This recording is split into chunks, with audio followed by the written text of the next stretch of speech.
ನಮಸ್ಕಾರ ಸ್ನೇಹಿತರೆ, ನಾನು ರವೀಂದ್ರ ಶ್ರೀನಿವಾಸ ಮಾತಾಡ್ತಾ ಇದ್ದೀನಿ. ನನ್ನ ಒಂದು ಹೊಸ ಪ್ರಯತ್ನವನ್ನು ಪ್ರಾರಂಭ ಮಾಡ್ತಾ ಇದ್ದೀನಿ. ಅದರ ಶೀರ್ಷಿಕೆ ಊಟ ಬಲ್ಲವನಿಗೆ ರೋಗವಿಲ್ಲ. ಎಲ್ಲರಿಗೂ ಗೊತ್ತು ಪ್ರಿಯ ವೀಕ್ಷಕ ಬಾಂಧವರೇ, ಮನುಷ್ಯನಿಗೆ ಜೀವನದಲ್ಲಿ ಆರೋಗ್ಯ ಅನ್ನೋದು ಮಹಾಭಾಗ್ಯ. ಆರೋಗ್ಯಕ್ಕೆ ಸಮನಾದದ್ದು ಬೇರೆ ಯಾವುದೂ ಇಲ್ಲ. ಎಷ್ಟು ಕೊಟ್ಟರು, ಎಷ್ಟು ಹೊನ್ನು ಮಣ್ಣು ಏನೇ ಕೊಟ್ಟರೂ ಉತ್ತಮವಾದ ಆಹಾರವನ್ನು ಪಡೆಯೋದಕ್ಕೆ ಸಾಧ್ಯ ಇಲ್ಲ. ಯಾಕಂದರೆ ಆರೋಗ್ಯ ಅನ್ನೋದು ಯಾವ ಮಾರುಕಟ್ಟೆಯಲ್ಲೂ ಮಾರಾಟ ಆಗೋದಿಲ್ಲ. ಅದನ್ನು ಯಾರು ಕೊಂಡ್ಕೊಳ್ಳೋಕ್ಕೂ ಸಾಧ್ಯ ಇಲ್ಲ. ಅದು ಪ್ರಪಂಚದಲ್ಲಿ ಯಾವ ಭಾಗದಲ್ಲೂ ಮಾರಲ್ಪಡುವುದಿಲ್ಲ. ಹಾಗಾದರೆ ಆರೋಗ್ಯ ಏನದು? ಆರೋಗ್ಯ ಅನ್ನೋದು ದೇವರು ನಮಗೆ ಹುಟ್ಟಿದಾಗ ನಮ್ಮ ಜೊತೆಯಲ್ಲಿ ಅಥವಾ ಹುಟ್ಟಿದ ನಂತರ ದೇವರ ಕೃಪೆಯಿಂದ ನಮಗೆ ಬರಬಹುದಾದಂತಹ, ಸಿಗಬಹುದಾದಂತಹ ಒಂದು ಅತಿ ಅಮೂಲ್ಯವಾದ ವರ ಮತ್ತು ಉಡುಗೊರೆ. ಈ ಒಂದು ವಿಚಾರದ ಮೇಲೆ ಸಾಕಷ್ಟು ಸಾರಿ ನಾನು ಯೋಚನೆ ಮಾಡಿದಾಗ ನಾವು ಯಾತಕ್ಕೆ ಈ ಒಂದು ವಿಚಾರದ ಮೇಲೆ ಅತಿ ಹೆಚ್ಚಿನ ಪ್ರಾಮುಖ್ಯತೆ ಕೊಡಬಾರ್ದು ಮತ್ತು ಅದನ್ನು ಜನಗಳಿಗೆ, ಕೇಳುಗರಿಗೆ, ವೀಕ್ಷಕರಿಗೆ ತಿಳಿಯಪಡಿಸಬಾರ್ದು ಅನ್ನುವಂಥ ವಿಚಾರ ತಲೆಯಲ್ಲಿ ಬಂದಾಗ ಈ ಊಟ ಬಲ್ಲವನಿಗೆ ರೋಗವಿಲ್ಲ ಅನ್ನುವಂತಹ ಒಂದು ಶೀರ್ಷಿಕೆ ಅಡಿಯಲ್ಲಿ ಕೆಲವು ಸಂಚಿಕೆಗಳನ್ನ ಬಿಡುಗಡೆ ಮಾಡಬೇಕು ಅಂತ ಅಂದುಕೊಂಡಿದ್ದೇನೆ. ಇದು ಪ್ರಥಮ ಬಿಡುಗಡೆ. ಇದನ್ನು ನೀವು ಕೇಳಿ ನಿಮ್ಮ ಅನಿಸಿಕೆ, ಅಭಿಪ್ರಾಯಗಳನ್ನು ದಯವಿಟ್ಟು ತಿಳಿಸಿ. ಇದು ನಿಮಗೆ ಒಪ್ಪಿಗೆ ಆದಲ್ಲಿ ಮುಂದಿನ ಸಂಚಿಕೆಗಳನ್ನು ಬಿಡಬೇಕು ಅಂತ ಇದ್ದೇನೆ. ಹಾಗಾಗಿ ನಿಮ್ಮ ಅನಿಸಿಕೆ ಮತ್ತು ಅಭಿಪ್ರಾಯಗಳು ನನಗೆ ಬಹಳ ಮುಖ್ಯ ಆಗತ್ತೆ ಮುಂದುವರಿಯೋದಕ್ಕೆ. ಈಗ ನಾನು ಪ್ರಥಮವಾಗಿ ಆಯ್ಕೆ ಮಾಡಿಕೊಳ್ತಾ ಇರುವಂತಹ ವಿಷಯ ಉಪ್ಪು, ಅಡಿಗೆ ಉಪ್ಪು. ಪ್ರತಿನಿತ್ಯ ನಾವು ಪ್ರತಿ ಮನೆಯಲ್ಲಿ, ಪ್ರತಿ ಹೋಟೆಲಲ್ಲಿ, ಪ್ರತಿ ಆಹಾರದಲ್ಲಿ ಬಳಸುವಂತಹ ಪದಾರ್ಥ. ಈ ಅಡಿಗೆ ಉಪ್ಪು ಮನುಷ್ಯನ ಜೀವನದಲ್ಲಿ, ಮನುಷ್ಯನ ಆಹಾರ ಪದ್ಧತಿಯಲ್ಲಿ, ಧಾರ್ಮಿಕ ಪದ್ಧತಿಯಲ್ಲಿ, ಧಾರ್ಮಿಕ ಕ್ರಿಯೆಯಲ್ಲಿ, ಆಹಾರ ಸಂಸ್ಕರಣೆಯಲ್ಲಿ, ಆಹಾರನ ಕೆಡದ ಹಾಗೆ, ಪದಾರ್ಥಗಳನ್ನು ಕೆಡದ ಹಾಗೆ ಇಡುವಂತಹ ಒಂದು ವಿಧಾನದಲ್ಲಿಯೂ ಸಹ ಇದು ಬಳಕೆ ಆಗುತ್ತೆ. ಉಪ್ಪು ಅನ್ನೋದು ವೈಜ್ಞಾನಿಕವಾಗಿ ಅಥವಾ ಕೆಮಿಸ್ಟ್ರಿ ಭಾಷೆಯಲ್ಲಿ, ರಾಸಾಯನಿಕದಲ್ಲಿ ಏನಂತ ಕರೀತಾರೆ? Sodium chloride. ಸಾಧಾರಣ ಉಪ್ಪಲ್ಲಿ ಸೋಡಿಯಂ ಅನ್ನುವಂಥದ್ದು ಒಂದು 40 ಭಾಗ, ಕ್ಲೋರೈಡ್ ಅನ್ನುವಂಥದ್ದು ಒಂದು 60 ಭಾಗ ಇರುತ್ತೆ ಅನ್ನುವಂಥದ್ದು ರುಜುವಾತಾಗಿದೆ. ಏಕೆ ಉಪ್ಪು ನಮಗೆ ಪ್ರತಿಯೊಬ್ಬರ ಜೀವನದಲ್ಲಿ ಅತಿ ಅಮೂಲ್ಯವಾದ ಒಂದು ಆಹಾರ ಪದಾರ್ಥ? ಕಾರಣ ಬಹಳ ಸುಲಭ, ಬಹಳ ಸಿಂಪಲ್ ಆಗಿರುತ್ತೆ. ಏನಪ್ಪ ಅದು?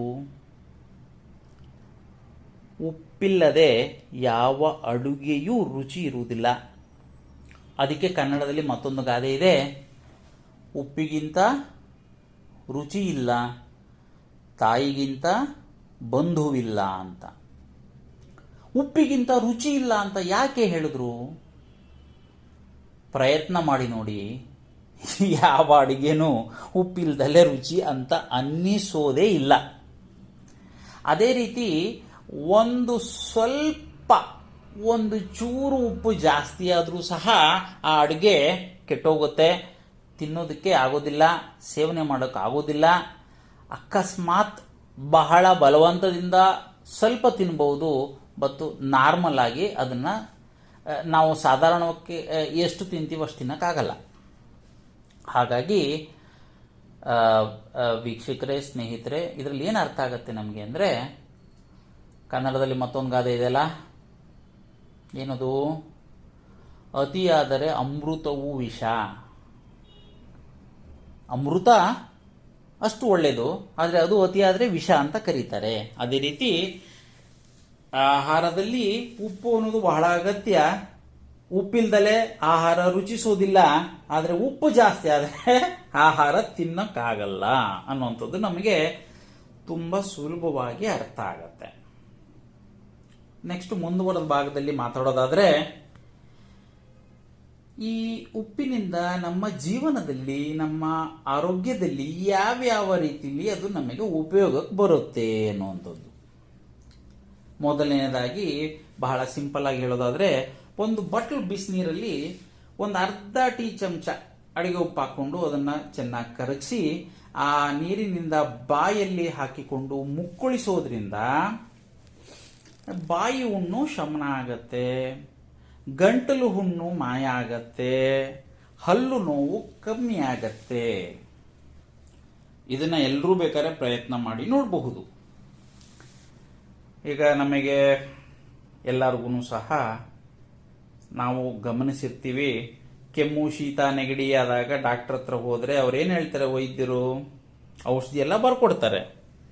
ನಂತರ ಹೇಳ್ತಾರೆ ಸಾಲ್ಟ್ ವಾಟರ್ ಹಾಕಿ ಗಾರ್ಗಲ್ ಮಾಡಿ ಬಾಯಿ ಮುಕ್ಕಳಿಸಿ, ಇದನ್ನ ಮರಿಬೇಡಿ ಅಂತ. ಅಂದ್ರೆ ಅರ್ಥ, ಅವ್ರ ಔಷಧಿಗಳನ್ನ ಪ್ರಿಸ್ಕ್ರಿಪ್ಷನ್ ಮಾಡಿದ್ರು ಸಹ, ಸಜೆಷನ್ ಕೊಟ್ಟಿದ್ರು ಸಹ, ಅದರ ಜೊತೆಯಲ್ಲಿ ಈ ಅಡಿಗೆ ಉಪ್ಪು ನೀರಲ್ಲಿ ಹಾಕಿ ಬಾಯನ್ನ ಮುಕ್ಕಳಿಸೋದ್ರಿಂದ ಅತಿ ಶೀಘ್ರದಲ್ಲಿ ಅದಕ್ಕೆ ಪರಿಹಾರ ಸಿಗುತ್ತೆ ಅನ್ನೋದು ನಮಗೆ ಖಾತ್ರಿಯಾಗತ್ತೆ. ನಂತರ ಈಗ ಕೆಲವೊಮ್ಮೆ ದೊಡ್ಡವ್ರಿಗೂ ಮಕ್ಕಳಿಗೂ ಎಲ್ಲರಿಗೂ ಕಿವಿ ಒಳಗಡೆ ಯಾವ್ದಾದ್ರು ಇರುವೆ ಅಥವಾ ಹುಳಗಳು ಈ ತರ ಹೋಗಿರುವಂತ ಸಂದರ್ಭ ಗಮನಕ್ಕೆ ಬಂದಾಗ ಉಪ್ಪಿನ ದ್ರಾವಣ ಅಂದ್ರೆ ಏನು? ಒಂದು ಸ್ವಲ್ಪ ನೀರಲ್ಲಿ ಉಪ್ಪು ಹಾಕಿ ಮಿಶ್ರಣ ಮಾಡಿ ಕರಗಿಸಿಟ್ಕೊಳ್ಳೋದು ಉಪ್ಪಿನ ದ್ರಾವಣ. ಅದನ್ನ ಒಂದು 2-3 ತೊಟ್ಟು ಕಿವಿ ಒಳಗಡೆ ಬಿಟ್ರೆ ಆ ಇರುವೆ ಅಥವಾ ಹುಳಗಳು ಏನು ಹೋಗಿರುತ್ತೆ ಅದು ಈಚೆ ಬರುವಂತದ್ದು ಅಥವಾ ಸಾಯುವಂತ ಸಾಧ್ಯತೆಗಳು ಹೆಚ್ಚಾಗಿರುತ್ತೆ. ಅದು ಅಷ್ಟು ಮಾತ್ರ ಅಲ್ಲ, ಅದೇ ನಾವು ಒಳಗಡೆ ಕಚ್ಚಿದ್ರೆ, ಅದರಿಂದ ಸೋಂಕು ತಗಲಿದ್ರೆ ಅದು ಸಹ ಪರಿಹಾರ ಆಗುತ್ತೆ. ಇದನ್ನು ನಾವು ಪ್ರಥಮ ಚಿಕಿತ್ಸೆ ಮಾಡಿಕೊಳ್ಳಬಹುದು. ನಂತರ ಈ ಸಂಧಿವಾತ ಅಥವಾ ಕೆಲವೊಮ್ಮೆ ಈ ದೀರ್ಘಕಾಲದ ಪ್ರಯಾಣ ಮಾಡಿದಾಗ ಅಥವಾ ವಯಸ್ಸಾದವ್ರಿಗೆ ಈ ಮೂಳೆ ಜಾಯಿಂಟ್, ಕೈ ಜಾಯಿಂಟು, ಕಾಲ್ ಜಾಯಿಂಟು, ಹಿಮ್ಮಡಿ ಇದೆಲ್ಲ ಊತ ಬಂದ್ಬಿಡತ್ತೆ ಮತ್ತೆ ನೋವಾಗಿರುತ್ತೆ. ಈ ಸಂದರ್ಭದಲ್ಲಿ ಈ ಉಪ್ಪಿನ ಶಾಖ ಕೊಡೋದ್ರಿಂದ ಅದು ಬಹಳ ಕಮ್ಮಿ ಆಗತ್ತೆ. ಉಪ್ಪಿನ ಶಾಖ ಅಂದ್ರೆ ಏನು, ಹೇಗೆ ಕೊಡೋದು? ಅದನ್ನ ಸಾಧಾರಣ ಎಲ್ಲರಿಗೂ ಗೊತ್ತಿರುತ್ತೆ, ಗೊತ್ತಿಲ್ಲದೆ ಇರೋರು ತಿಳ್ಕೊಳ್ಳಿ. ಒಂದು ಬಟ್ಟೆಯಲ್ಲಿ, ಒಂದು ಉತ್ತಮ ಅಂದ್ರೆ ಕಾಟನ್ ಬಟ್ಟೆ ಅಥವಾ ಹತ್ತಿ ಬಟ್ಟೆ, ಅದರಲ್ಲಿ ಈ ಉಪ್ಪನ್ನ ಬಾಣ್ಲಿಲಿ ಹಾಕಿ, ಕಬ್ಬಣದ ಬಾಣ್ಲಿ ಒಳ್ಳೇದು, ಅದರಲ್ಲಿ ಹುರಿದು ಬಿಡೋದು. ಎಷ್ಟು ಉರಿಬೇಕು? ಅದು ನಮ್ಮ ಶರೀರಕ್ಕೆ ತಡ್ಕೊಳಕ್ ಆಗೋ ಅಷ್ಟು ಹುರಿದು ಆ ಉಪ್ಪನ್ನ ಬಟ್ಟೆ ಒಳಗಡೆ ಹಾಕಿ ಅದನ್ನ ಉಂಡೆ ಮಾಡಿ ಬಟ್ಟೆಯನ್ನ ಆ ನೋವು ಅಥವಾ ಊತ ಇರುವಂತ ಕಡೆ ಅದನ್ನ ಒತ್ತಿಸ್ಬೇಕು, ಅಂದ್ರೆ ಟಚ್ ಮಾಡಬೇಕು. ಅಲ್ಲಿ ಆ ಜಾಗದಲ್ಲಿ ಅದನ್ನ ಒತ್ತು ಕೊಡೋದ್ರಿಂದ ನೋವು ಕಮ್ಮಿ ಆಗುತ್ತೆ ಮತ್ತೆ ಊತ ಸಹ ಕಮ್ಮಿ ಆಗುತ್ತೆ. ಇದೂ ಸಹ ಒಂದು ಪ್ರಥಮ ಚಿಕಿತ್ಸೆ. ಇದಕ್ಕೆ ಇಳಿಲಿಲ್ಲ ಅಂದಾಗ ನಂತರದ ಹಂತದಲ್ಲಿ ವೈದ್ಯರನ್ನ ಹೋಗಿ ಕಾಣುವುದು. ನಂತರ ಏನು? ಈ ಉಪ್ಪಿನ ದ್ರಾವಣ ಅಥವಾ ಉಪ್ಪನ್ನ ನೀರಲ್ಲಿ ಕರಗಿಸಿ ಈ ನೀರಿನಿಂದ ತಲೆ ತೊಳ್ಕೊಳ್ಳೋದ್ರಿಂದ ತಲೆಯಲ್ಲಿ ಒಟ್ಟು ಏಳೋದು, ಅಂದರೆ ಇಂಗ್ಲೀಷಲ್ಲಿ ಏನು ಕರೀತಾರೆ, ಡ್ಯಾಂಡ್ರಫ್ ಅಂತ ಕರೀತಾರೆ, ಅದು ಕಮ್ಮಿ ಆಗುತ್ತೆ. ಹಾಗೂ ಕೂದಲು ಉದುರೋದು ಸಹ ನಿಲ್ಲುತ್ತೆ ಅಂತ ಹೇಳ್ತಾರೆ. ಇದು ಹಲವಾರು ಜನಗಳು ಅಭಿಪ್ರಾಯ ಅನುಭವಿಸಿ ಇರ್ತಕ್ಕಂತಹ ರಿಸಲ್ಟ್ ಏನು ಅಂದರೆ ಇದು ಹೌದು, ನಿಜ ಆಗಿದೆ ನಿಮ್ಗೆಲ್ಲರಿಗೂ ಗೊತ್ತಿರಬೇಕು, ಸಮುದ್ರ ಸ್ನಾನ ಅನ್ನೋದು ಅಷ್ಟು ಶ್ರೇಷ್ಠ. ಸ್ನೇಹಿತರೆ, ಭೂಮಿ ಮೇಲ್ಗಡೆ ಒಂದು 75 ಭಾಗ ನೀರಿನಿಂದ ಆವೃತ ಆಗಿದೆ.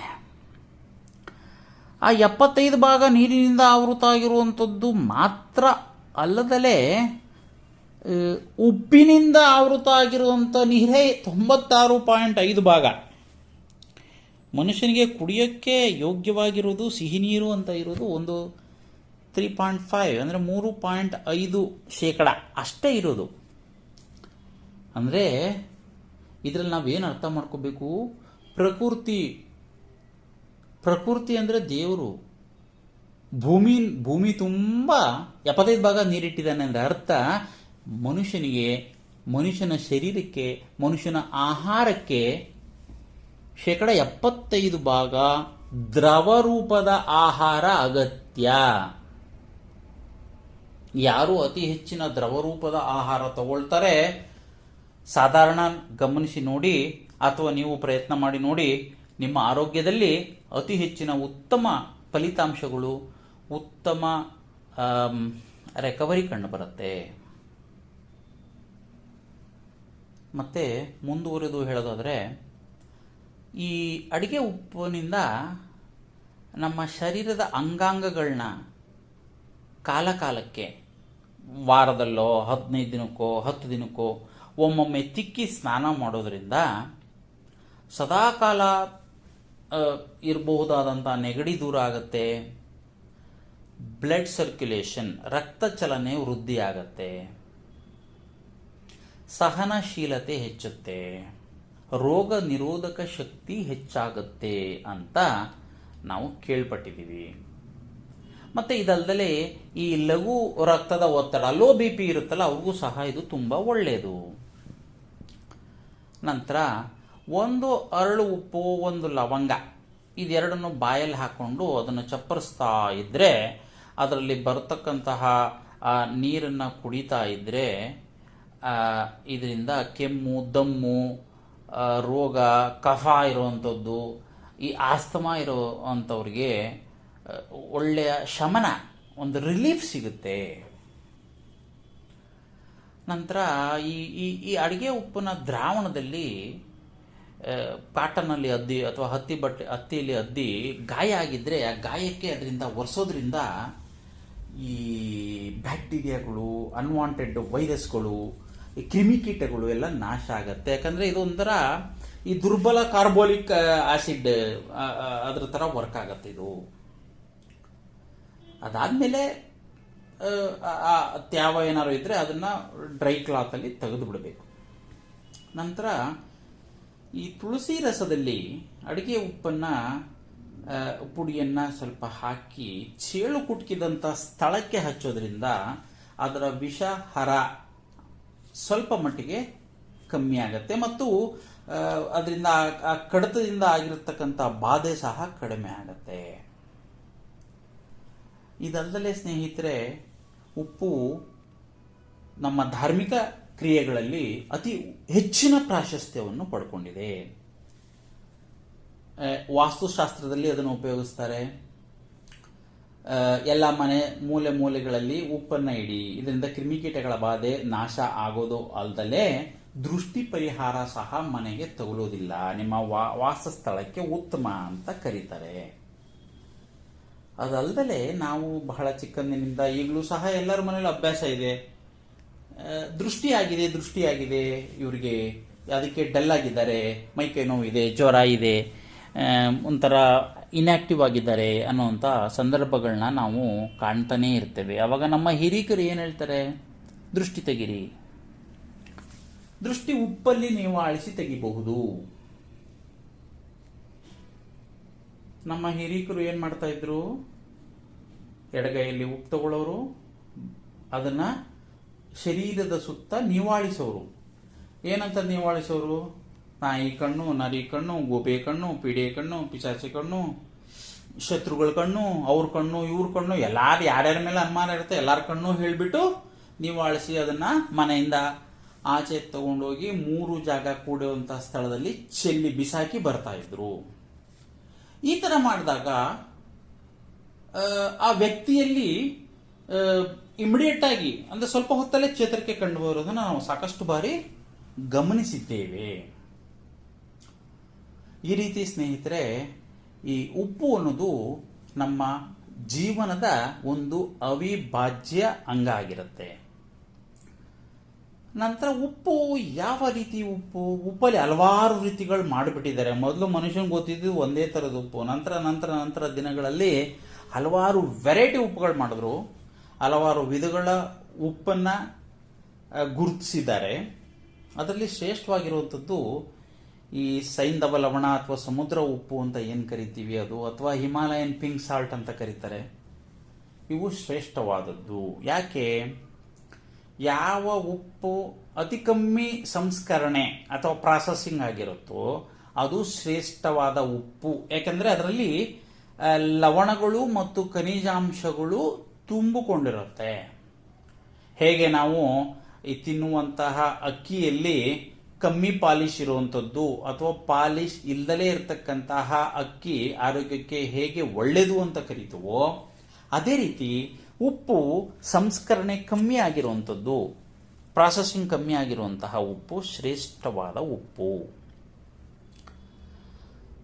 ಇದಿಷ್ಟು ವಿಚಾರಗಳು ಸ್ನೇಹಿತರೆ ನಾನು ಕೇಳಿದ್ದು, ನೋಡಿದ್ದು, ಓದಿದ್ದು, ತಿಳ್ಕೊಂಡಿದ್ದು ಮತ್ತು ಅನುಭವಿಸಿದ್ದು ವಿಚಾರಗಳು.